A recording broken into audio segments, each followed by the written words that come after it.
Happy Friday, happy Friday, happy Fearless Friday, Fearless Ears Friday, everybody. This is Ari. A very warm welcome to my weekly live stream.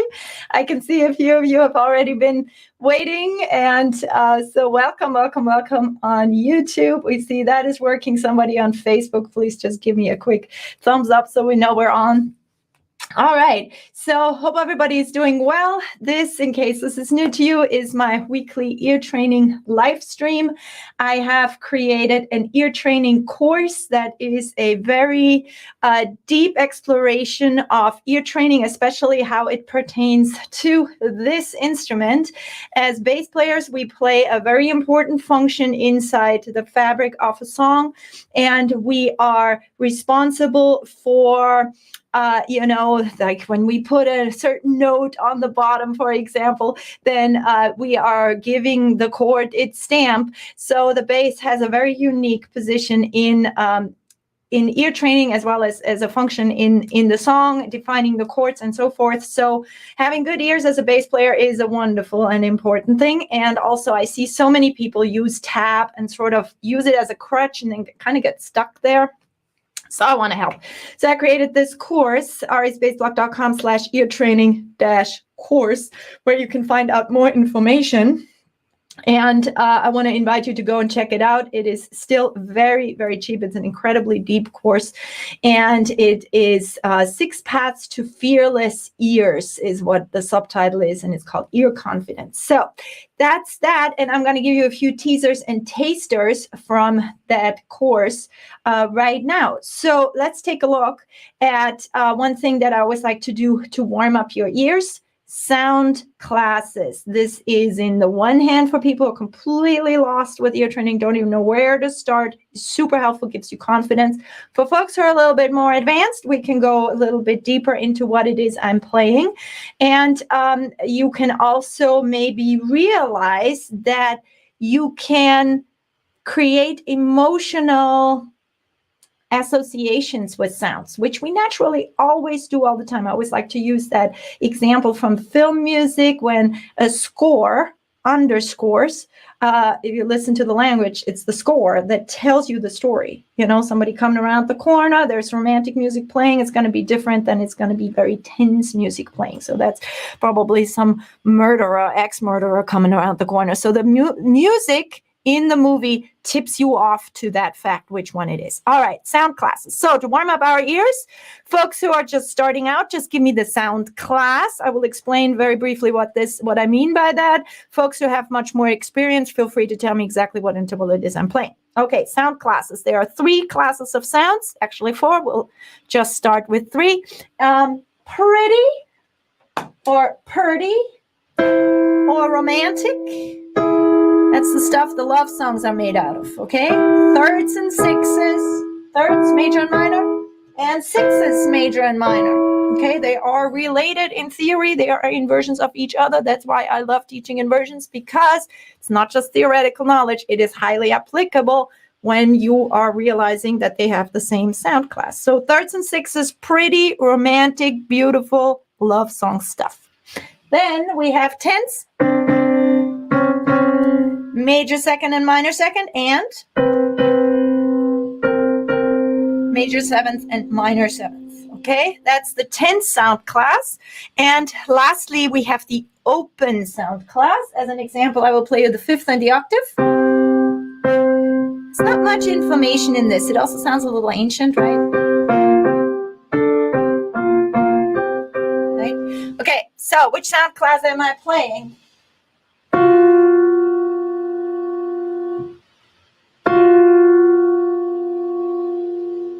I was playing them 3 times. Feel free to pop it in the chat. There is a little bit of a delay. I'm not going to wait for the answer. I've played it 3 times. This is a tense sound class. This is a sound as tense as it gets. And for those of you who know the interval, I'll play it separately. It's a minor second. Yep, Adam's got it. So it's a minor second. And when you hear them together, it's just super tense, right? It's very close together. But if you can, like tease out the 2 different notes that are inside this sound, then you can hear it's the ending of a major scale, right? So right? You can hear, yeah, Harry's got it. Well done. So you can hear it's like the ending of a major scale. Then 7 to 8, right? The leading tone, a big deal. Leading tone's a big deal. Why that half step pulls to the root and so forth. So there's a lot that could be said about that. So 9 a second. Now I want to put your attention to this quality of this sound, right? Now what I'm going to do is I'm going to spread this sound out over an octave. What I did was I took my F to F sharp. I took that, and by the way, if I'm talking about a major scale ending, I should call it E sharp going to F sharp, not F to F sharp, just for clarification. So because inside of the scale, it would be called E sharp to F sharp because you're not supposed to repeat a letter. That's always a bad thing. Okay, in these type of scales. Other scales, it's different. Okay, but here I'm playing the same thing, but now I'm spreading it out for over an octave. And I want to invite you, this is now called a flat 9 because I keep going after the 8, right? 8, 9. So I keep going. It's a minor second above the root, an octave away. And if you hear these two, super tense, super close, right? That same quality kind of sits also if you're going beyond the octave. You all hear that? So it's a minor 9 or flat 9. This is a chord that is sometimes, or an interval rather, this is an interval that is sometimes a total no-no. Like for example, if that F were part of a minor chord, I'm going to play this. Of course, now I'm messing with the octaves again, right? Hear that? Oh, that doesn't sound so good when I play the F sharp on the bass over a D minor chord, right? I'm just tapping F sharp here. So that doesn't sound very good in this context because I'm playing a major third, the F sharp over D minor triad. So between the F in the bottom of the chord and the F sharp that I'm playing all the way up here, I am getting a flat 9. Now, however, there are situations where this flat 9 will actually sound pretty cool. And that is, for example, if I am having if I'm using it as like the blue note on top of a major chord. Let's say I am playing, this is a major second. Let me think about a case where, like, okay, so we said the flat 9, right? So if it is, if I'm in E and I'm playing an E7 chord, and then I'm playing that F up on top, which is would now be an E7 flat 9. And that flat 9 or minor second between the root or an octave apart because the bass is down here and the F is up here, then it's considered a welcome tension because the 5 chord, which usually a flat 9, 7 flat 9 chord is part of, is something where I want tension anyway, right? And in that sense, the flat 9 is a very, very welcome tension, okay? So again, context is so important with these things. In classical music, the flat 9 is really a verboten note, but as music developed and we became more and more accustomed to different, tense sounds, our ears warmed up to them. So if I put the flat 9 in the right context, for example, in a 7 flat 9 chord, then it's a welcome tension. Okay, here comes another one. Which sound class? Tense, pretty, or open? I'll play it 3 times.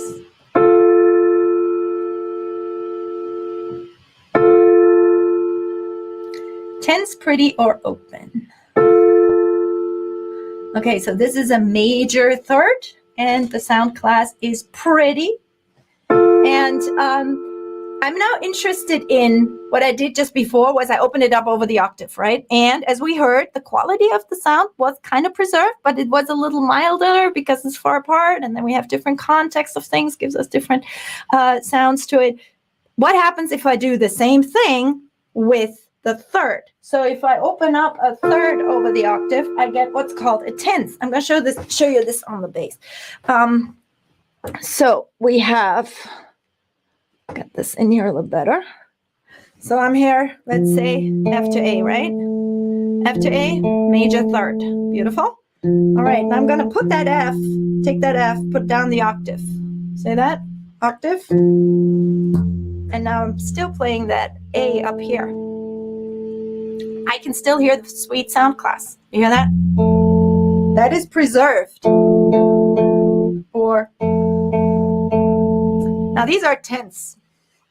For a bass player, they're wonderful to play in this sort of layout, right? For one, it's a beautiful sound. When I play it here, it gets a little bit muddy, right? I mean, especially if I play it down here when the, you know, I really have all my low end out right now, but if you add in a little bit low end, I know this is the internet, so can't crank the low end too much. But if you are down there and, you know, or this one, F and A, I'm still playing F and A, right? Now it's just mumbling, it's just mud.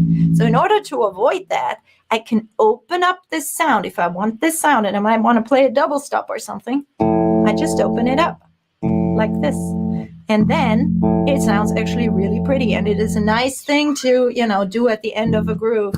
You know, you can end a song like that. It's very pretty. So I'm opening it up beyond the octave, and it is called a tenth. In this case, a major tenth. They're fairly easy to finger because you can just go, you know, you're going between the E string and the G string, and the tenth, you know, you can finger like this, first and second, first and third, even first and fourth, but actually this is probably a better choice, or this. And then when you want to make that minor, that's minor tenth, you just go down half a step. Now you're actually going straight across. You could even finger this like that, right? Minor and major. What's a really nice exercise is to take, for example, a G major scale and play that through its tenths, right? So the 1 chord is a major chord, the 2 chord is a minor chord, the 3 chord is a minor chord, the 4 chord is major, 5th chord is major, 6th chord is minor, 7th chord is diminished, but actually that doesn't even worry us at this point because we're just playing the minor third. So the 5th would be this, but we're not playing the 5th, and then here's the root again. By the way, I know with all these chords you could think, well, why shouldn't I bring in the 5th, right? The 5th just adds a bit of mud. So if you're playing chords like this, you know, listen to this. Versus, doesn't change much. Do you hear that? Adding the 5th just makes stuff sound a little thicker. But there's no new information. This versus this. So don't kill yourself getting the 5th in the chord. Also, the octave wouldn't add much, right? I'm now playing the root, 5th, the octave, and the third, and I'm playing them all together. Just sounds really meaty. If I just play this, I get the same effect, right? Now, when you play a groove, playing root 5, 8, 10 is very pretty, right?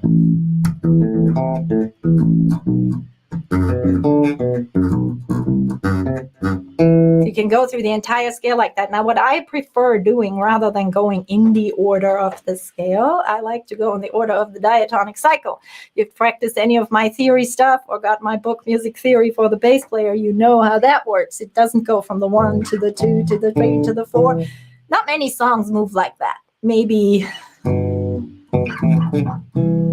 Billy Withers does, but most songs don't move in this direction. Most songs move in the cycle of fifths to the left.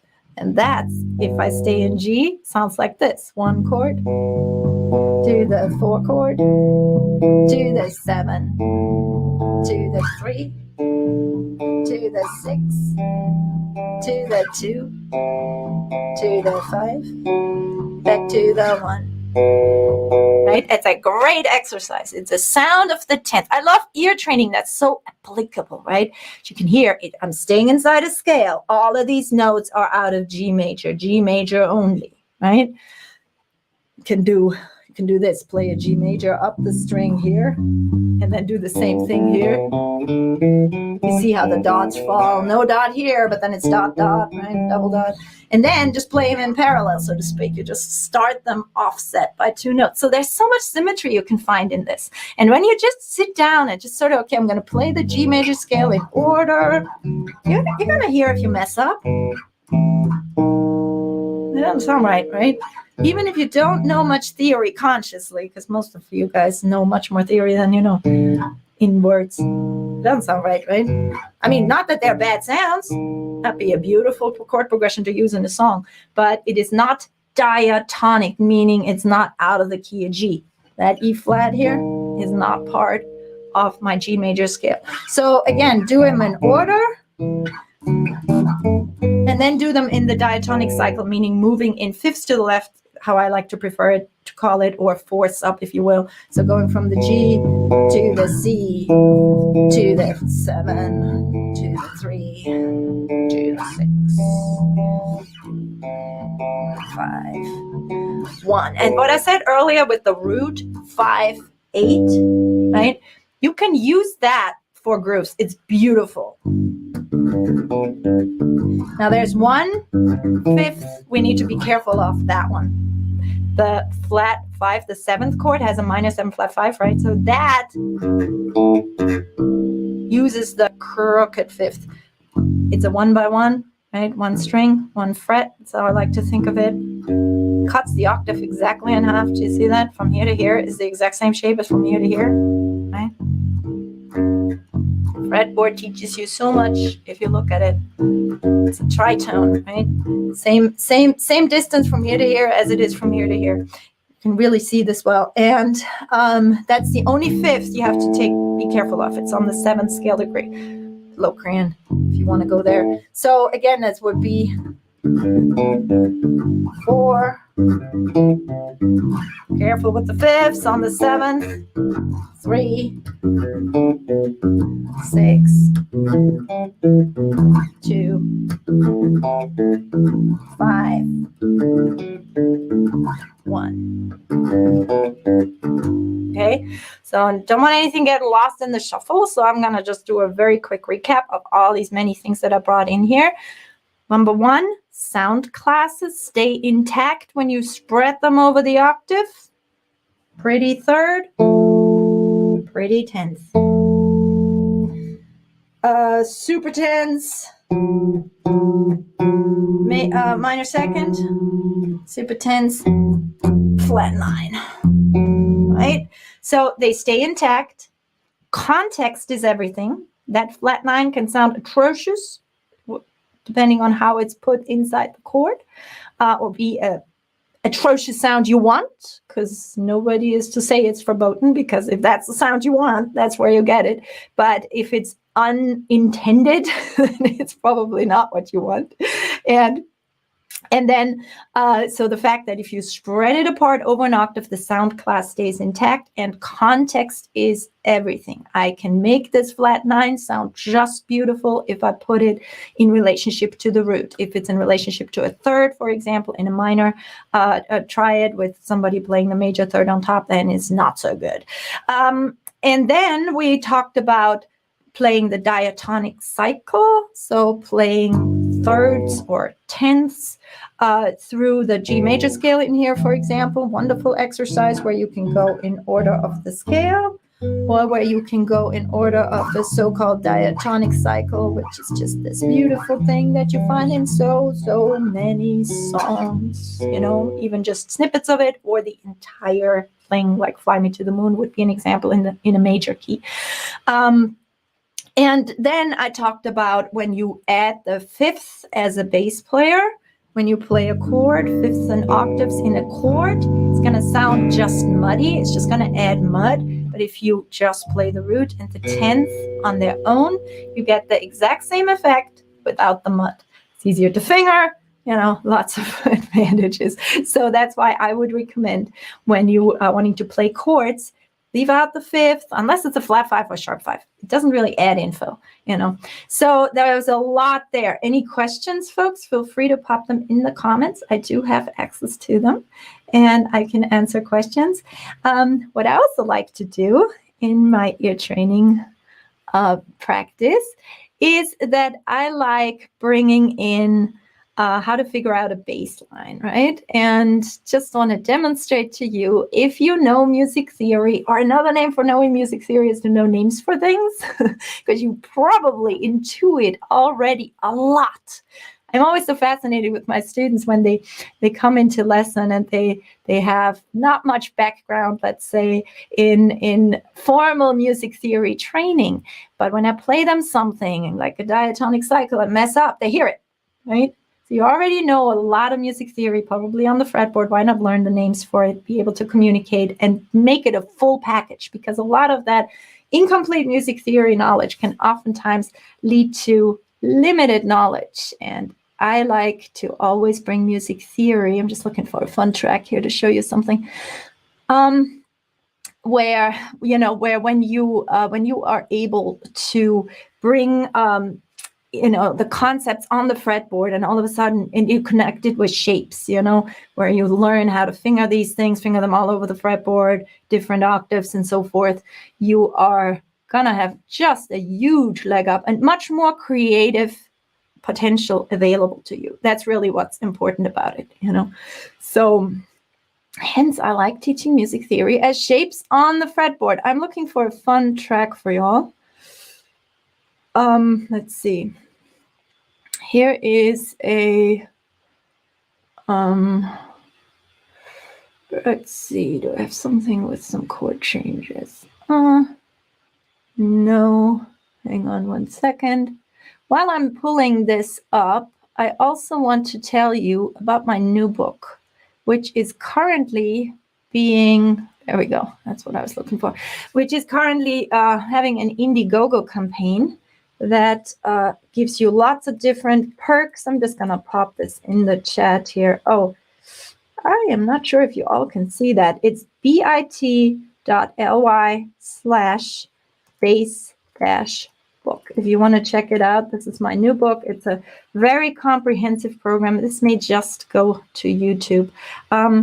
It's a very comprehensive program. If you're serious about learning the bass, it's an absolutely super powerful program to learn the fretboard. It ties in with my book, Music Theory for the Bass Player. So that would be the first book to read, and then move on to that particular book. All right, so I found the track that I wanted to show you, and we got lots of perks and fun polls and so forth. So you want to check it out at bit.ly/base-book. All right, here comes the chord progression. Let's see if somebody hears what this is.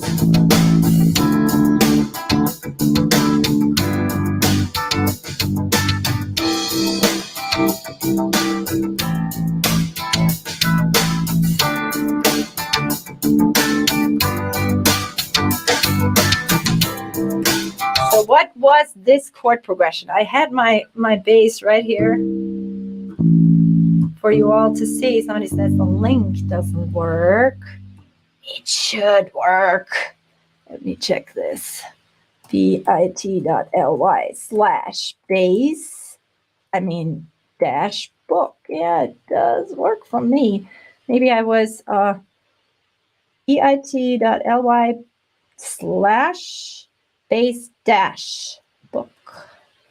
This is the full link that I'm now putting in here. Or if you just go on Indiegogo.com and search for my name, it should come up. So thanks for your interest. I appreciate it. So let me go back to my track here. So who somebody heard it? Somebody heard it? Lots of different info here, but here's just the roots.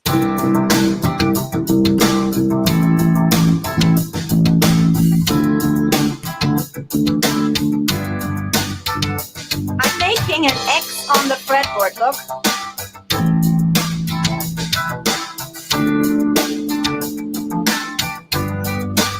So I'm making an X going from C to A minor, and then from D to G. It makes an X on the fretboard, which is a wonderful way of hearing this stuff. Harry says 1, 6, almost, you're very close. What Harry says is he says 1, 6, 4, 5. I'm actually going to play that. 1, 6. And I'm going to play. If you would have played that in the band, nothing bad would have happened. Not exactly what the chords do, but it just makes it an F major 6. So the 4 chord and the 2 chord, that's a topic for another conversation, but they share the same quality in terms of chords. They're very related to each other. So 1, 6, 4, 5 would have gotten you to the goal. What the chords were and what I did was 1, 6, 2, 5, right? Okay. So now what I did, 6 minor. I got you on that. But it's the 4 that would be the 2, how I did it, right? So 1, 6, 2, 5. Okay.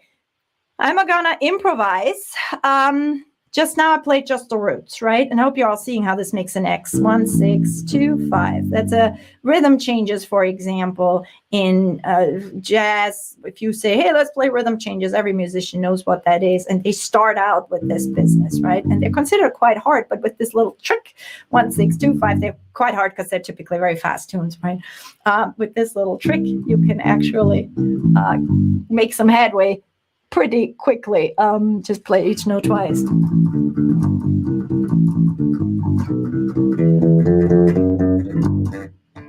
So that's one way to get through it. Just play the roots twice or little approach notes.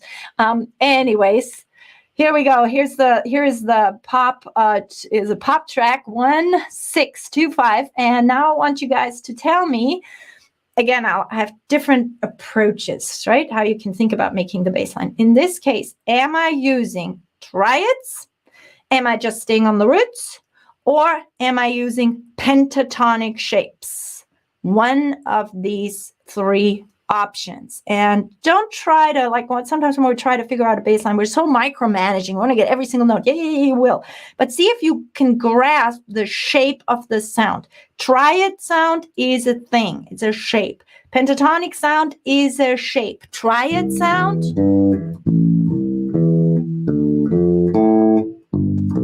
Now that's always just root 3, 5. Of course, in the tune, I'm going to do more with it. Right?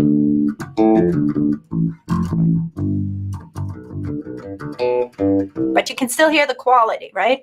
That's triad quality. Now this would be pentatonic quality.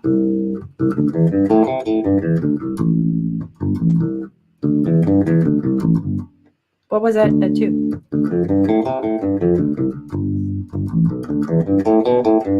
There's different shapes that pop out, right? So this one, little dot big box. That's the minor. It's the same as the C major, of course. You know. It's another little box, big box. And then the 5 is this shape, for those of you who know my pentatonic shapes. So anyways, but you can hear the quality, right? It's different than the triads. And just roots.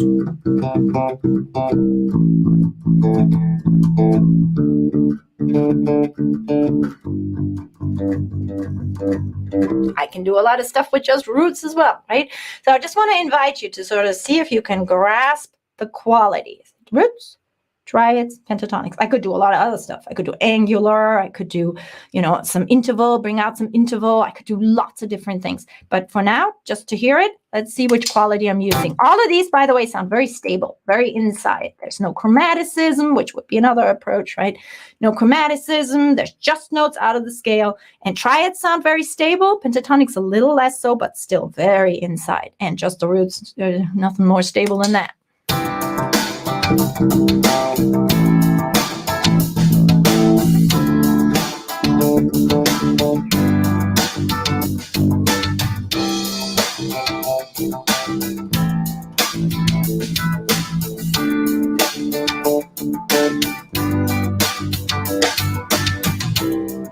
So did you hear it? Was it triads? Was I just sitting on the roots? Or was it pentatonics? Roots, yes, absolutely, 100%. So sometimes, you might want to figure out a bass line that has a lot of chords, but we get confused because the chords move, and then we put usually we put much more in it. But if you just focus and relax down into, are there any other notes in it? Nope, this was just the roots. Okay, here's a different approach.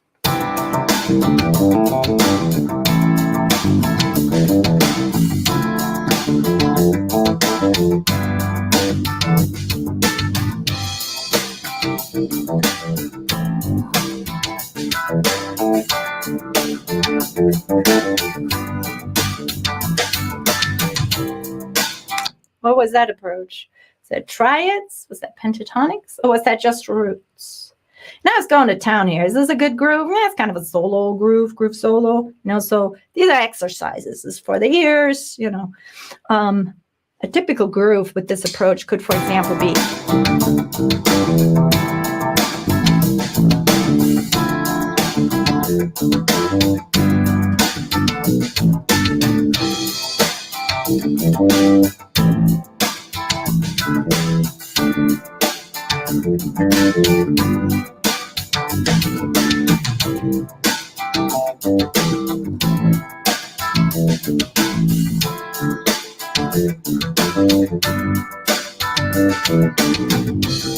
So these were some examples of where I was just building a groove out of pentatonic material, You should all do that.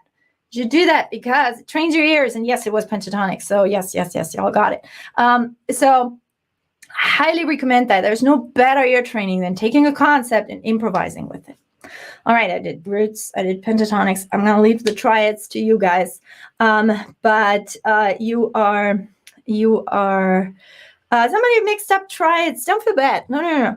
Somebody mixed up triads with pentatonic. I want you to hear the difference. The triads, and it's subtle. Don't feel bad. Triads and pentatonic are kind of similar.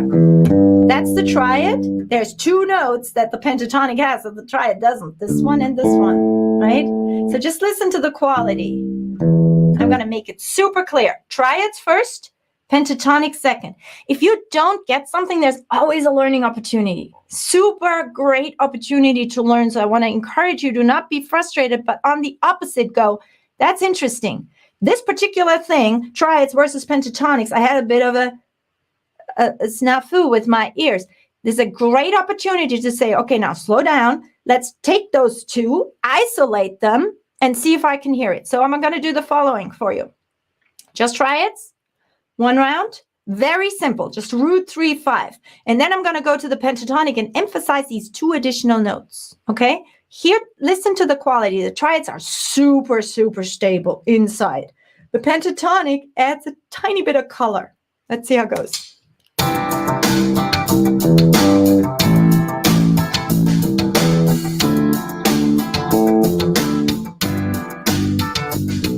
Again, just triads.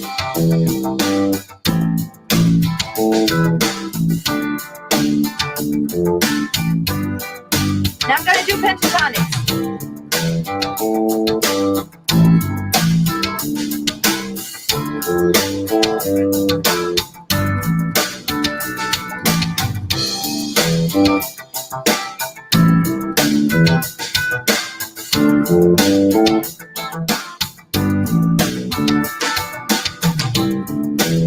I'm using the same notes out of the scales, right? I'm using first. That's hard to do while talking. So I'm using the first 3 notes and then I'm skipping one, right? So 1, 2, 3, 5. Well, actually, I'm using the first 4 notes out of the pentatonic scale. That's what I did in major. And there's a major variation and a minor variation in it, right? Because I'm playing a C major and then an A minor and then a D minor and then G major, right? There's a lot going on there, but it's all diatonic. And if you sharpen your ears, you can hear that there's a different sound than this. It's very, very inside, right? Versus this color. These two are colors. And so what I was doing earlier is I was just going 1, 2, 3, 5, which is the first 4 notes of the pentatonic scale. And in major, this sounds like this. And in minor, this sounds like this. So the remedy is to figure out your pentatonics. 1, 2, 3, 5, 6, 8, right? That's the major variation. The minor variation is 1 flat 3, 4, 5 flat 7, 8. If that confuses you, if that's new to you, pick up a book. Where is it? Here, Music Theory for the Bass Player. That will hook you up with exactly that, and very helpfully with the shapes these things make on the fretboard, because that's how we access them quickly. And so don't say you're bad. You're not at all. You just need a little bit more practice and a little bit of guidance. That's all. So I hope you heard it now. Laurent, did you? Let me know. Want to know if you heard it now. So when you break it down, it's always a great learning opportunity to slow things down, break things down. So again, I want to tell you about my ear training course. arispaceblock.com/eartraining-course. And somebody asked, where can I get the book? This book. Oh, yes, he says, yes. Awesome. I'm super happy to hear that. And I love how this, this gives you confidence. When you say, oh, this is how that works. Okay, good, check mark, and then you just practice it. You just do a lot of it, because just getting it once doesn't mean like you have it forever, right? So you want to go over it again and again and practice. This book you can get on Amazon. If your country does not have Amazon, you can get it on bookdepository.com with worldwide free shipping. Amazon, if you have Prime, also has free shipping, and it goes through music theory on the fretboard. Not because reading is not important, it's very important, but it's much easier if you have this under your belt. There are a few samples of playing in there, but they're kind of just for entertainment, and they are just helping you to sort of flesh it out. There's tab in there as well if you need it, but most of it is fretboard shapes. How to bring all these sounds onto the fretboard. So there is also a lot of technique in there. I'm just showing you random pages, but there's also a lot of technique in there. And I like this for the bass player the best, because if you already know a bunch of songs, then you are not starting at zero. You are, in fact, starting at, this thing,